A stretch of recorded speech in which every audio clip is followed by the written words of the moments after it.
IVM.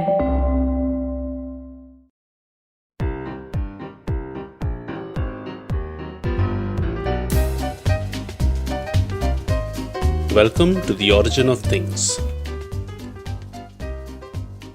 Episode 49. God helps those who helps others. I'm not a particularly religious fellow, but this story might as well make me invoke the Lord's name. It was 2003, innocent times. Ben was an employee at a 9-year-old retail company that was just starting to grow. The owner of the store would often encourage its employees to come out with ideas to improve the store. Indeed, such ideas would help improve the company. So Ben was one such employee with one such idea, seemingly very outlandish. He took his idea to his boss Chris and told him, "Listen, we are good at selling things in our store, so instead of trying to sell more things, which we should also do, how about if we help other people sell stuff?" You see, Ben was onto something, for his company had got a lot of things right in a competitive market. There were certain processes and systems that their company had got right, which Ben thought, hey, maybe other companies and even entrepreneurs might benefit from. This is exactly the kind of idea that would make traditional management invoke the Lord's name.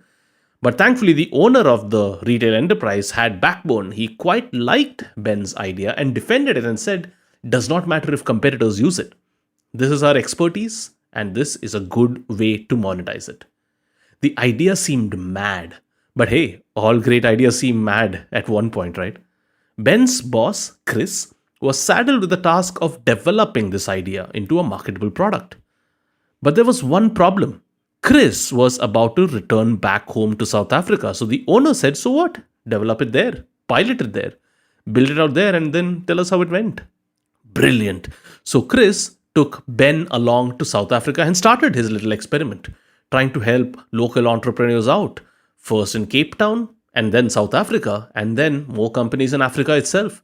The experiment seemed successful enough, and the home company was keen on deploying it back home in the USA. It was successful. And then it got even more successful. And then even more successful. And then crazily more successful. And then, okay, you get the general idea. In fact, this little experiment, this helping others project, was so successful that it actually started driving more and more of the parent company's revenues.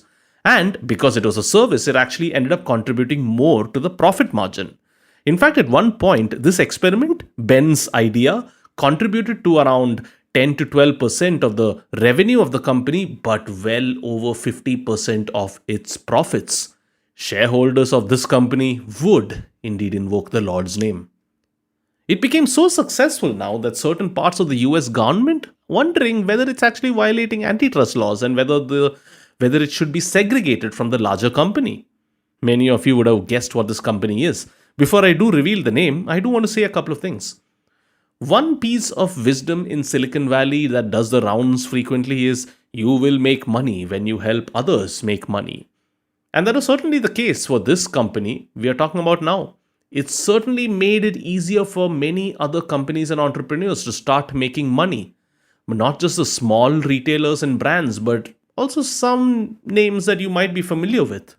Twitter, Adobe, ESPN, Baidu, BBC, Turner Broadcasting, Facebook, LinkedIn, even Netflix. It seemed like the markets, like the Lord, did help those who helped others. In fact, the marketing commentator Scott Galloway frequently says that if this one division was actually subject to antitrust laws and spun off, it would actually on its own end up becoming the most valuable company on the planet. That's enough to make you say God. And God is what many people call the head of this company, who had the vision to take an employee's small and seemingly ludicrous idea close to 20 years ago and run with it.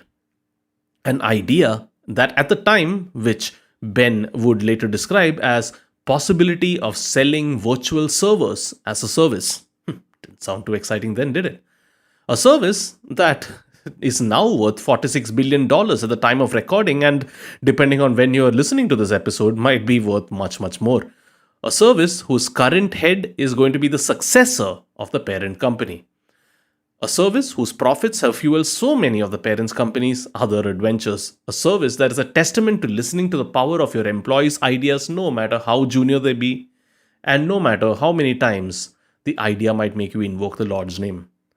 A service that was piloted in South Africa and now has revolutionized technology in the 21st century. A service that you as a user probably have never bought, but feeds the profit of a company that you no doubt know, admire, or fear. A service called Amazon Web Services, or AWS for short. See you next week then with another episode of The Origin of Things. If you like this podcast, don't forget to check out other interesting podcasts on the IVM network. You can listen to us and all our shows on the IVM Podcast app or ivmpodcast.com. You can also follow us on social media. We are at IVM Podcast on Twitter and Instagram. If you want to reach out to me, that's Chuck_Gopal on Twitter and Chuck of All Trades on Instagram. All links in the show notes of this episode. See you next week. I hope you enjoyed that show. If you aren't following us on social media, please do. We're IVM Podcasts on Twitter, Facebook, and Instagram. Would like to thank our sponsors on the network this week. Syed, thank you so much for sticking with us. On the Paisa Vaisa podcast, Anupam was joined by Sujata Alawat, who spoke about women's credit behavior and about improving credit scores for better financial health. Gauri Devi Dayal was joined by Barkha Dutt on This Round is on Me. She shared her thoughts on present-day media and journalism and some of her experiences from the days of her reporting. On The Habit Coach, Ashton talked about how meditation is like getting engrossed and absorbed into an activity where you are free of other thoughts and focus on just one thing. On Agla Station Adulthood, Ritasha and Ayushi were joined by Supriya and Priyanka Joshi for an honest and heartfelt conversation about life as a woman in the 2020s. On the Filter Coffee podcast this week, Karthik invited Bala Srinivas, who has been an active mentor in the startup scene in India, and they discussed its various aspects from funding to government support.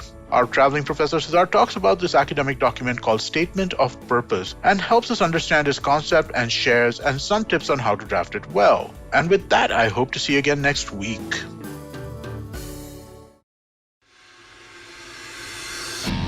If you love cricket, listen up. The Edges and Sledges Cricket Podcast is here for you.